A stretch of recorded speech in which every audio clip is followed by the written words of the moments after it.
Amalia. I'm back with another video.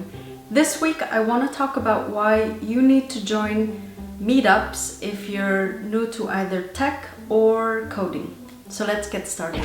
I wish somebody had given me this advice when I first got started, but here's a pro tip for the week. Don't wait to be a coding expert in order to join a meetup. I know you're skeptical about this. Why on earth would you leave that comfy chair you're sitting on to go join a meetup, right?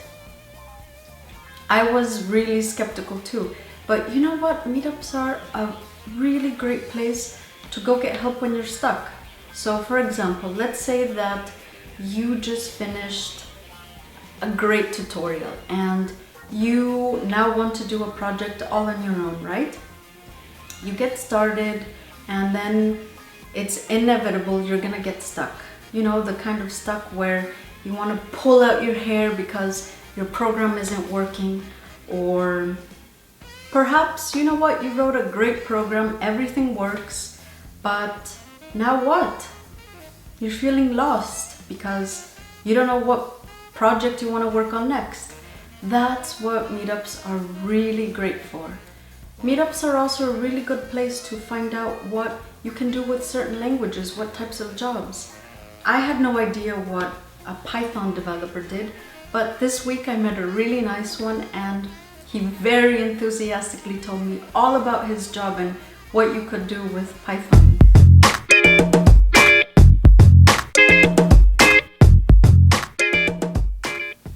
Meetups are very city specific, but the following three websites are a good place to get started. The first website is meetup.com. You can also look at Women 2.0. And finally, the third resource that I recommend is womenwhocode.com. Twitter is also terrific for finding events and organizations, so do some digging, follow some organizations, follow some people, and you'll get access to different events happening near you. Also, if you're stuck, you can look at my Twitter feed and get some ideas there to see if any of the people that I'm following resonate with you.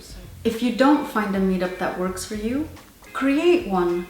Create one in your town based on the language that you're working on and the interest that you have.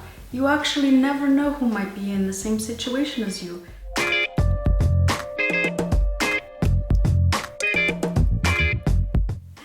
If you can't attend a face-to-face meetup, the best thing to do is attend virtual ones. There's actually a site called codebuddies.org, and on this site you can find people who you can study with and pair program with.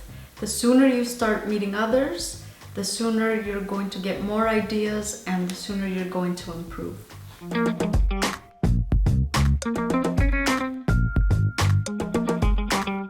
What some of you might be thinking, Amalia, I found the perfect meetup.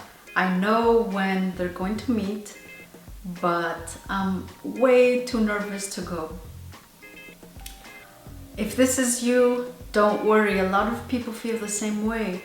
Let's be honest, it's really nerve-wracking, it's really scary to attend a meetup with a bunch of strangers. You know, the kind of nervousness where you start sweating and your heart starts beating and maybe you get butterflies in your stomach. But a lot of people feel that way, so if it makes you feel better, a lot of people feel that way.